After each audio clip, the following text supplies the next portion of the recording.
First of all, Frankie, how are you?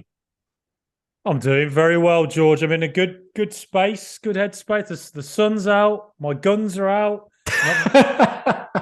Look at them. My That, goodness that, me. that's Look at that. Hulkamania's pythons. Look how pale I am as well. My Summer God. and I'm like pale as anything. Look at this. Yeah. Jacked up. My Yeah, God. that's it. Yeah. Clanging and banging down the gym, as The Rock would say. There's two wrestling references I've done already. Beach body ready, Frankie? Yeah. Yeah. I don't think I've ever been beach body ready, ever in my life. But Unless one that day. beach is on, in like Connemara in the west of Ireland, when it's, Yes. tipping it down with rain, grey skies. Yeah. That sort of beach, I think you're ready for sort of all seasons. Yes, that's it. I think I am beach body ready for rainy beaches in Northern Europe. But uh, but yeah, doing good. The London Lions have like, oh man, we've got past PSG. We're in the Oh, knockouts now. very Got good. past PSG on penalties. Heroic stuff from the team, and we battered into. So we're in the final. We're playing AC Milan this weekend, George. Oh, Can't wait. fantastic. Well, best of Can't luck wait. to the London Lions. And what sort of form are you in, Frankie? Well, I'm in decent form. I've Yeah. been running around quite a lot recently, going on long runs. So it's just because I was noticing whenever I played, I was like, why do I feel like I'm not coping too well with running 5 meters? And then I'd be like, trying on a suit for a wedding that's coming up, and like a suit I had 2 years ago, I'd be like, this does not fit me anymore. What have I been doing for 2 years? Just sitting around doing podcasts. Is that all I've done? Yeah, pretty much. Eating junk food while I'm doing it.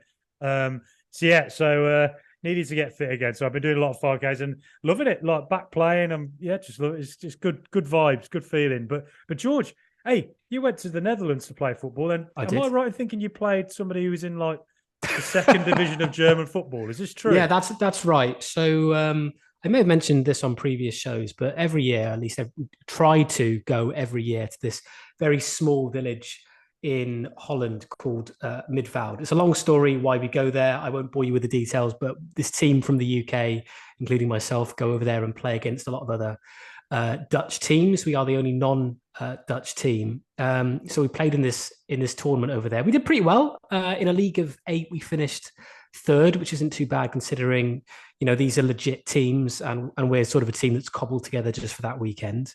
Mm. But one of the games that we played, I heard rumors there were discussions off pitch that one of the players on on this team played for a German third division side whose season had just come to an end. Um, and and I was looking out for him when we got onto the pitch, and he wasn't on the field. I think he was just a sub. I think he was only then in it just for a bit of a laugh, really. So he wasn't playing initially. We went 1-0 up, and I didn't actually realize they'd made the sub. And this guy comes on, and he's on my side of the pitch. The ball comes to me. Before I know it, this kid I hadn't seen on the pitch before just runs in, takes the ball off me, charges down the field, and just lobs the keeper from about 20 yards. And I was like, oh, so this guy plays in the German football Right. leagues. He just incredible, and it just got me thinking. Eventually, he got another assist, and they ended up winning the game 2-1. Literally in the last sort of 5 minutes, this guy genuinely made all the difference. He's like a Dutch guy that played over in Germany, but just like it just made me think that to me, like the German third division makes me think, oh, what sort of level is that? Mm. Is that good quality? I mean, obviously, I'm a absolutely bog standard Sunday league player at best, but it just sort of made me think, how good must Premier League players be when you come across Oh. someone like that and you're like, this is literally the best player I've ever played against, and Mm. he's in the German third division. Yeah. So I don't know, but it was sobering to say the very least. He crept up to you and he whispered in your ear, "All Villa No Filler is a crap podcast, mate." He saw you, he recognised you. He's like, "I know that guy." And He but said it all in basically, Dutch, so I didn't really understand any of yeah. it. But But yeah. he was so good at football. You looked to the sidelines and you were like, "Is that Johan Langer scouting?" And he's like, he's making notes. Then Langer sees you, George. He's like, "Oh no, I've been seen. Villa's we do things so secretly under, no one can see us doing our transfers." And so he ran away, had a hood up, and all the security was around him. But he was making notes. In about a week's time, I'll see that kid again, standing next to Johan Langer on the official Villa Twitter account, shaking hands, big smile from Johan, holding the new kit. I think you were so impressive in that game. I think Johan Langer's going to put a bid in for you as well. So this podcast next season, I can't wait to be slagging you off as you're trying to mark Adama Traore running at you for the Wolves team. George, he just doesn't play the high line properly, but Emery's getting the best out of him at the moment, though, isn't he? Oh, God, Emery would have to work absolute miracles with me, I think. Yeah.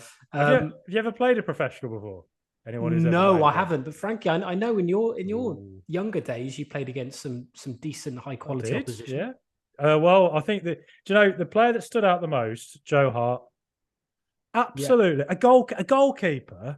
Exactly what you're saying about Premier League players. People say all these mean things about players or laugh at somebody who doesn't play so well in the Premier League. The talent and ability you have to even have 1 second on the pitch in the Premier League. Marco Boogers, that famously poor West Ham player. If he turned up to Power League, you'd be like, I'm off, mate. Or whatever. You'd be running off down the pub to have 10 points to get over it. Yeah, Ali Dia. Well, maybe not Ali Dia, but other than that, but yeah, I remember when I was 16, I played Joe Hart, and he was in Shrewsbury Town's youth team, and basically he was, this tall blonde kid, and so that was why I remembered him when he eventually signed for City, and I saw they'd signed a Shrewsbury Town goalkeeper my age, and I was like, if he's tall and blonde, I 1,000,000% know who this is, and it was like, yeah, that's him, and because in the game we were really good, but Shrewsbury won 3-0 because he made 3 of the best saves I've ever seen in my life. Like it was, and at the end of the game, it was like, like that 1,000-yard stare. It's like every single person in the dressing room had it because we're like, how the hell has he made those saves? And again, so a goal, somebody to outfield stick out because they've done these skills. Played a few people who did that and went very high in the game. But to play a goalkeeper to do that. And somebody who ended up being an England international. And it was quite sobering because I remember he played at Barcelona for City. I remember he had an awesome game against Messi and all these people. And I remember sitting there being like, so I played this guy in a game and he's there at the Bernabeu now, at the Nou Camp. Stopping Lionel Messi, and I'm sitting there in my boxer shorts. Eating Cheetos. Yeah, but Frankie, look where you are now. You're hosting a top quality podcast about Aston Villa. Where is he? Glasgow. So, I like Glasgow, but I do like Glasgow. I'm born in Glasgow. No offense to any Glaswegians listening. It's a lovely city. Yeah. But anyway, listen, it's not about you. It's not about Joe Hart. It's not about Shrewsbury Town, this podcast. It's about Aston Villa. And there has been some very big news today, Frankie. Not all of it particularly positive, but we'll go into it now. So I think, first of all, because we've been talking about it in episodes gone by, the new kit has been released. We all know now what it looks like. So first of all, Frankie, what is your thoughts, particularly given the fact we've now got that new badge that Villa fans were asked about earlier this year? I don't think we're a very negative podcast, George. I think we're quite a positive vibe generally. And there's been a lot to be positive about ever since Steven Gerrard walked out the door. Yeah, Stevie B, as we call him, Stevie Big Bobs, since he took his talents elsewhere. But this has been a funny day, hasn't it, for Villa? So much has gone right in the since the ownership came in 2018. That they haven't put many feet wrong, I would say. Yeah. Today feels like a funny day, I think. Just because when you look, if you type in Aston Villa on Google right now on a Thursday evening, one of the headlines is from the Telegraph in Britain: Aston Villa accused of dangerous new shirt sponsorship deal with misogynist betting company BKA. If you go to BBC, Aston Villa Supporters Trust highly disappointed over online betting firm sponsorship deal. There are negative headlines around Villa being involved with BKA. We knew this was coming, right? This has been covered a lot before. Norwich City obviously ended that agreement with them over what was, seen as misogynist content that BK were producing. BK have since apparently rebranded, and there was that announcement today. I think that some of the proceeds from the sponsorship deal will go to charity. Am I right? Am I right? That's Thinking right. that exactly. Yeah. Local charities. Yeah. So at least, fair play. There's been some move, at least with what is a controversial deal, to at least try and alleviate that with some of it going to good causes. We'll see. I want to know where that's going exactly, and I want to know who's going to benefit from that. But I just think, football's been warped in such a way that by nation state clubs, essentially, or clubs owned by Russian oligarchs, like Chelsea were for so long, it's been warped in such a way that the financial pressures is really difficult to compete. So I think I understand the commercial aspect of it, where, according to the Telegraph, Kazoo were giving 6 million a year to Villa, whereas clubs sponsored by of comparable size to Villa, I don't know, like a West Ham betting sponsorship, were getting them 10 million a year. So you could say that Villa, it was quite weird that we weren't doing as well revenue-wise. But that said, when we signed the sponsorship deal with Kazoo, where were Villa? We were a team probably that might not have stayed in the Premier League, right? We weren't dead on team that weren't going to get relegated. We've just made Europe.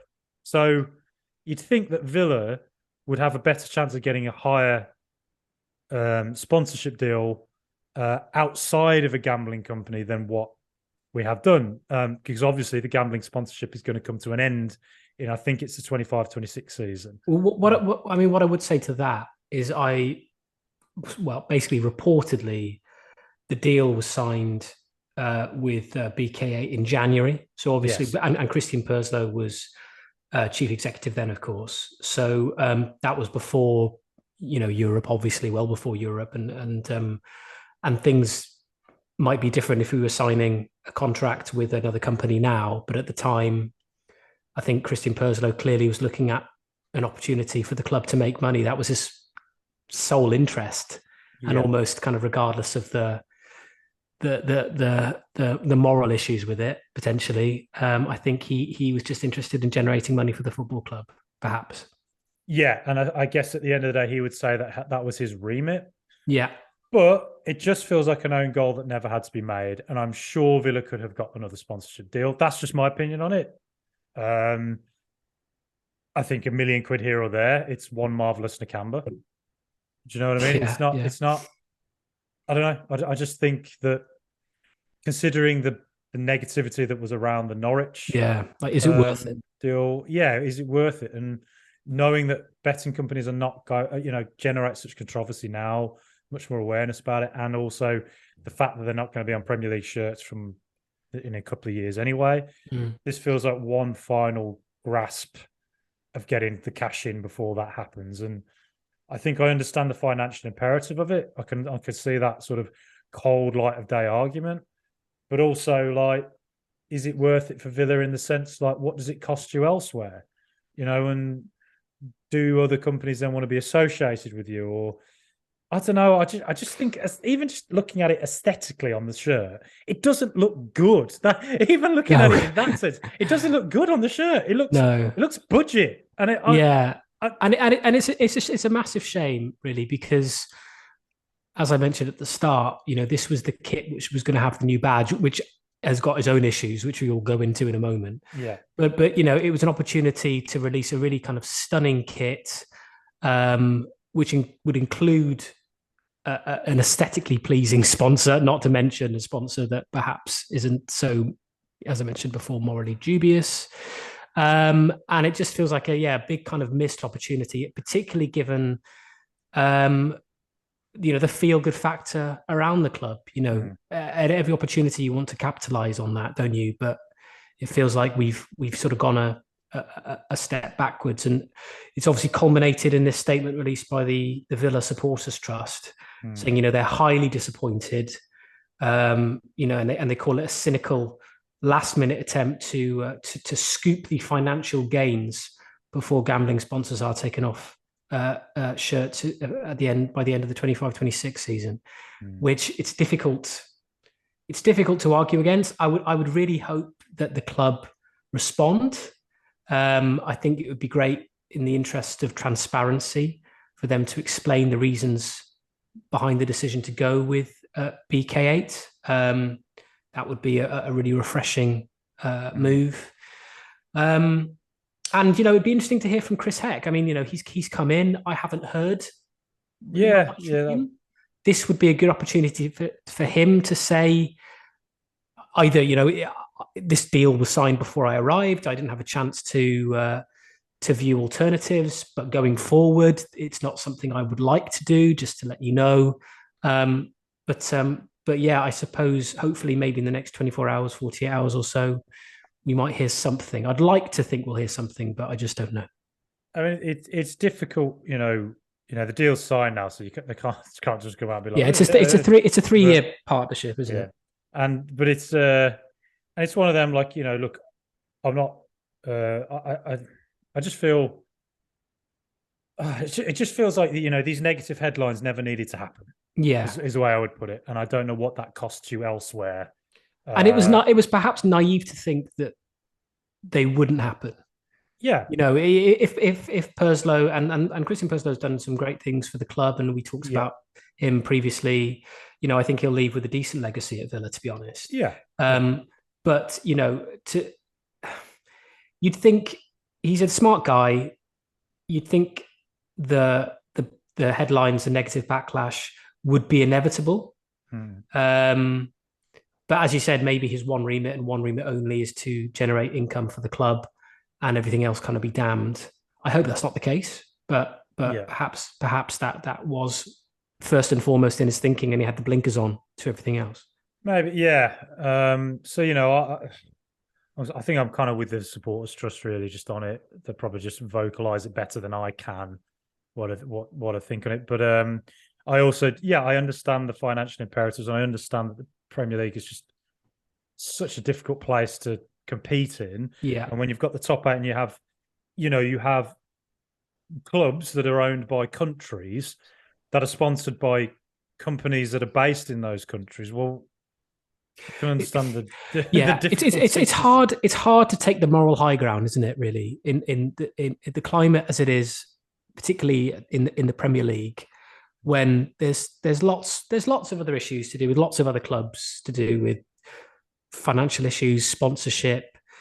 So maybe Purslow was thinking, well, if you can't beat them, join them, sort of thing.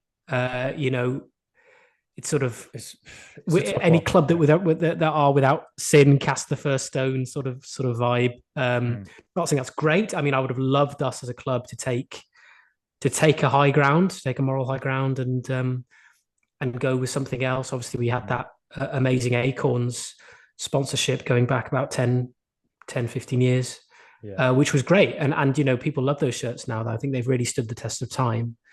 That would have been nice, but yeah, as we've been saying, it's a money generating business, and this summer we all talk about how much we want the club to invest in the squad and buy all these players and compete in Europe, and where's that money going to come from if not in part from sponsorship with these sorts of companies? So it's kind of what do you want as a Villa fan? It's difficult. It's a difficult decision to make, to kind of go with whatever instinct is leading with you at the time. It's a tough one. Yeah, it's certainly. It feels like I don't know. I'm speaking. I'm not there doing these deals. I'm not there seeing what Villa are being offered and all that. But I don't know. I just can't help but think in my head a team that is a big brand could have, I don't know, done something different. But that's just my thing in it. But, well, I mean, the other issue that we need to talk about as well is the Crest. Yeah, as we were saying in earlier this year, a few months ago, supporters were asked to vote for designs. Many will remember the round badge, which was ultimately voted the winner, was up against the sort of a gaslit lamp badge.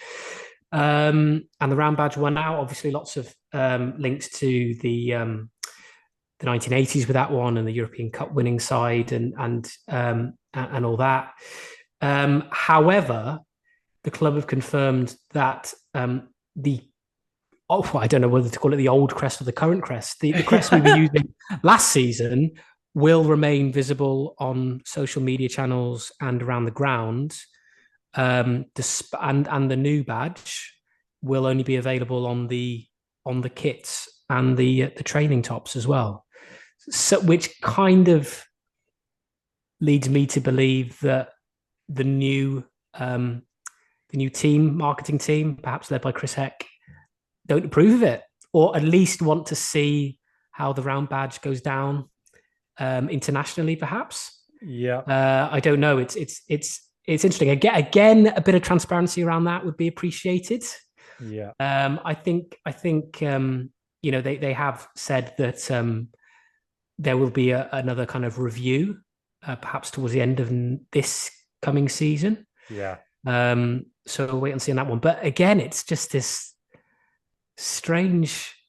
And this it's been a very strange day. The badge, the sponsorship, also the leaking of the kit itself seemed to happen quite strangely. There was shots of it in the bull ring in the morning, but then there wasn't the official release until 2 at the club shop. So that was a little bit of a mess. So yeah, not the best of days for Villa.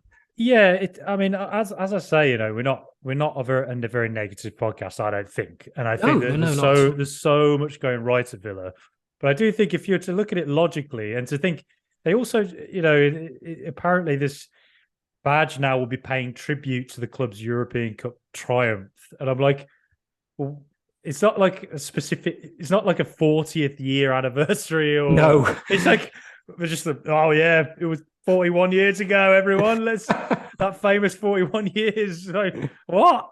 It almost feels like I can't help but shake the idea, as you mentioned, that like has Chris Heck come in and his team and just looked at what this new badge and gone, this doesn't work for us? Have they gone? Was there some, did they look at? Is there some antagonism with Christian Perslow, and is there somebody behind the scenes who's like, actually, these decisions he's made, we don't agree with, and we're going to just, forget it ever happened, and move ahead with keeping what our badge is. It's confusing for what is effectively a top brand.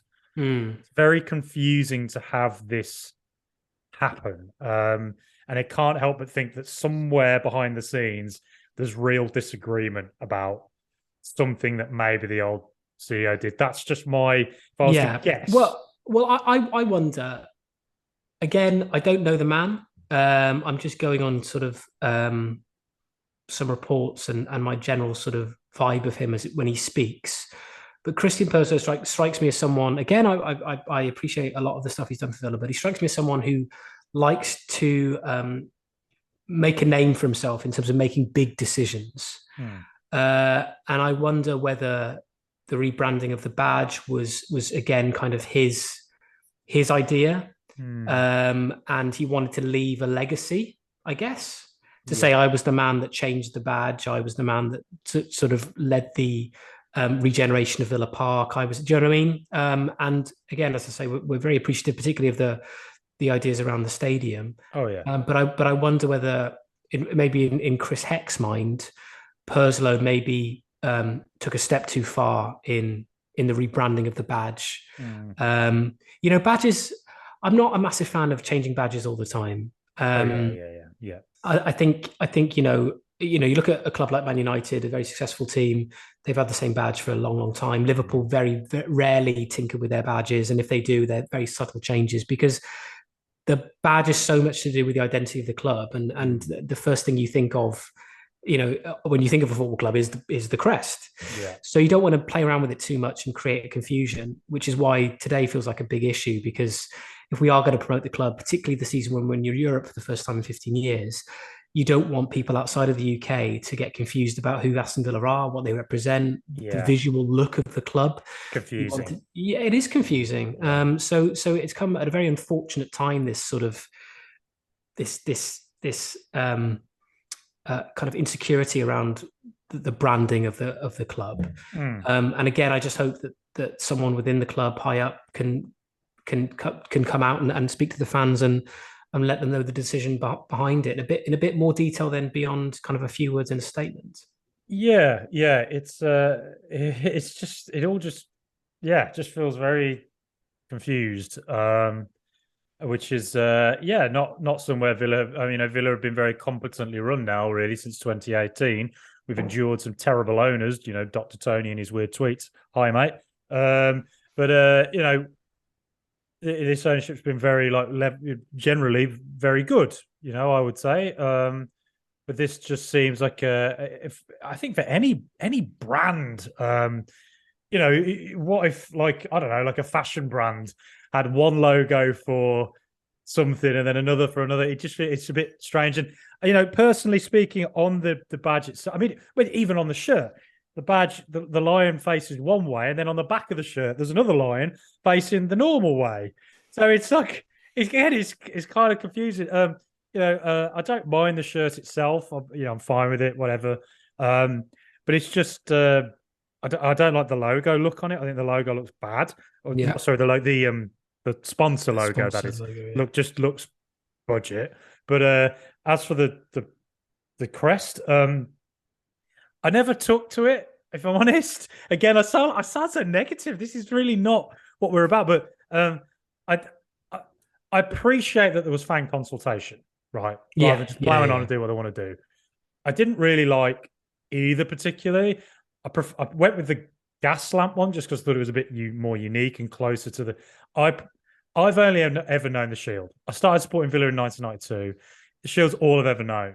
So that's kind of to me like what I like. And I think the round badge I think is a bit more generic. I think that lots and lots of clubs have it, whereas I think the Shield looks more like it sticks out a bit more when you look at that. You look at the board and you see all the different logos or the different crests of different teams, and I think I just quite like and I like the lion facing, the way it is that we're more used to. So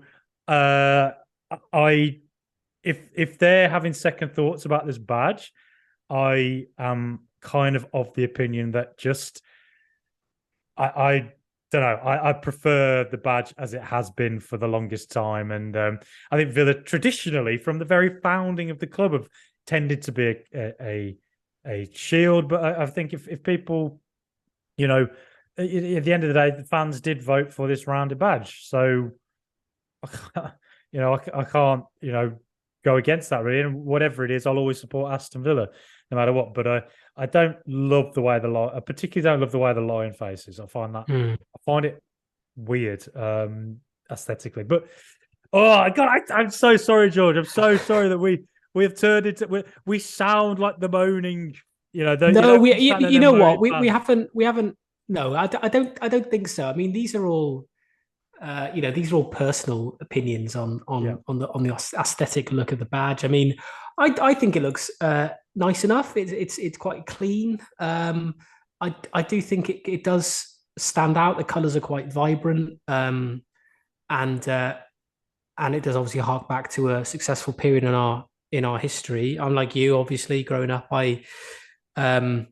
I grew up around the Shield, and I do have a massive soft spot for the Shield with the claret and blue stripes. Because that was the first one for me. So prepared. Yeah. And to be honest, in terms of the shirt itself, I'm not a massive fan of it. I just think it looks exactly like it did last season and the season before, with the kind of the block blue sleeves and the claret top. I would like to see something a bit more adventurous. Go look at Mexican kits. Look at South American kits. I looked at kind of like Carlisle. For bizarre reason, Carlisle released their kit today, which I thought was amazing because it kind of, it was a modern twist on a kind of quite vibrant 80s design. Obviously, they didn't use the exact 80s design, but it was like a modern version of that. So George Michael and just like wake me up before you. The lyrics of "Wake Me Up Before You Go." Just that's it. Yeah, exactly. And I just think it looked really nice and unique. And I just kind of I looked at the kit today. I thought, oh God, that looks too much like what we've had, and it looks a lot like other claret and blue kits. It looks like Burnley's kit. It looks like West Ham's kit, and I would like to see something a bit different.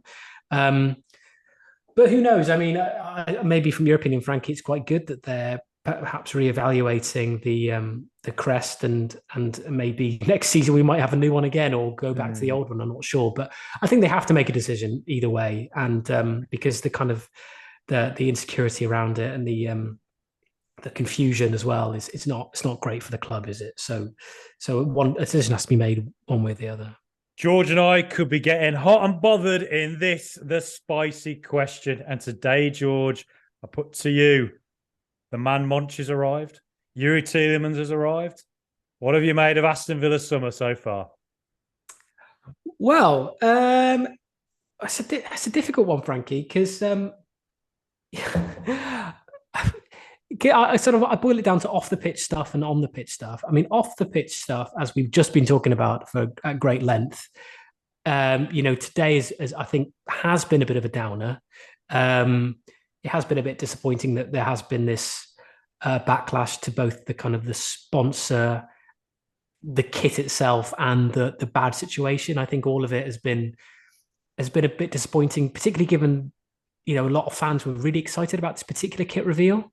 I think with the badge and everything else, I think they were really excited, and it feels a bit deflating today. I think that's probably fair to say. It does for me anyway. I do wonder what the Villa fans think, and obviously do get in touch with us with your thoughts. Very interested to see what people think about it. I mean, obviously the good news behind the scenes was bringing in a new sporting director, Monchi, who's had so much success at Sevilla. But ultimately, we went for him after we were unable to convince Mathieu Alemany to join from Barcelona. So that was a disappointing side to things there. And then on the field, we have been relatively quiet, I suppose. I mean, bringing in Yuri Tielemans, I think, is a decent bit of business. I think, obviously, as we all know, we're competing on a few fronts this year. He's absolutely a quality player, and he'll be a great option to have in the starting 11 off the bench. If we need to rotate, having Tielemans there is excellent. Obviously, we haven't made any more additions to the squad, but neither have other clubs necessarily in the Premier League, so I'm not too worried about that. But then transfer-wise, Ashley Young being released, that was again a little bit of a disappointment and a surprise considering how well he played at the end of last season. But he's 37, and maybe Unai Emery wanted to look ahead. So the long answer to your question, Frankie, is it's been a bit of a mixed bag. I can't really say that it's been amazing so far, and I can't really say that it's been disappointing in the main. It's still very early. It's only the end of June. Obviously, we don't kick off the new season until the start of August. So there's a lot can happen obviously between now and then. So I will reserve judgment until the ball is kicked against Newcastle in August. But at the moment, it's a bit of a wait and see. So yeah, bit of a mixed bag for me. What do you think? I'm generally positive. I think today's been a confusing day, is the way I would put it. And the negative headlines don't look good. But I think team-wise, I would say that Yuri Tielemans has been a good addition, considering we've got Europe next season. So if you're to think in your head, potentially on a Thursday night, we could play Tielemans and Dendoncker in midfield, though I think Dendoncker might go. But at this moment in time, it could be those two. Then on the Sunday, you've got Douglas Luiz and Boubacar Kamara. Not a bad option, is it? Tielemans, yeah, absolutely. Man who's played a lot of football, 26 years of age. So I still think, I think maybe Villa's the right club for him now, because maybe he doesn't have to play every single week as he has done with the likes of Leicester, Monaco, and elsewhere. So with Villa, he can be probably more managed, and that's probably what he needs right now in his career, rather than to keep on playing 36, 37 games a season. So yeah, I'm positive about that addition. Elsewhere, Monchi, spoken at length about him on this podcast, but the thing with Monchi,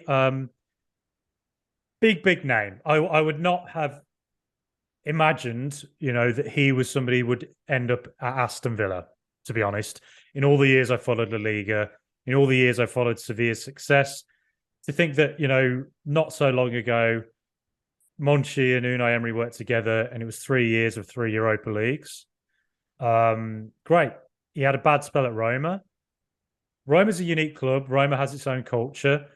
Monchi obviously is used to the Sevilla culture.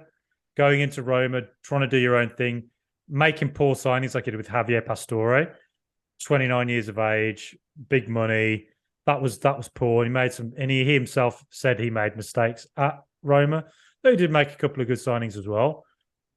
But he had a bad spell at Roma. The one time he's been out of Spain.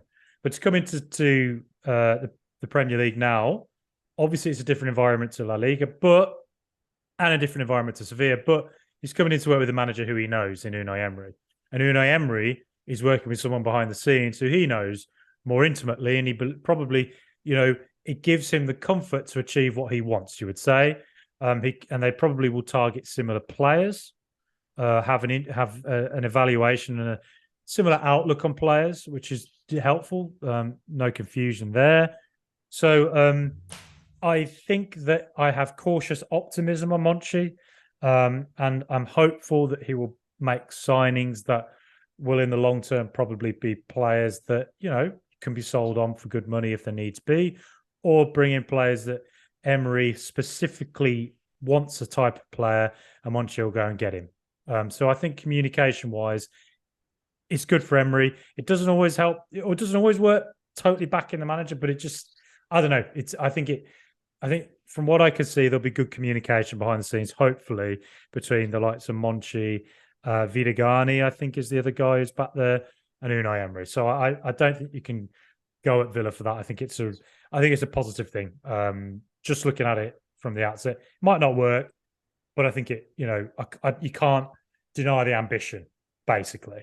So yeah, I think I'm positive about the trajectory Villa are going on. Made Europe now. I'm seeing some people being unsettled about the fact we haven't made loads of signings yet, but look, it's really early in the transfer window. That's to come. So I'm sure there's various things being worked on behind the scenes. I'm sure Declan Rice will be turning up to Villa tomorrow. Kylian Mbappe wants to work with Unai Emery after his time with him at PSG. I'm looking forward to those signings turning up at Villa, but no, I'm feeling good and positive. I'm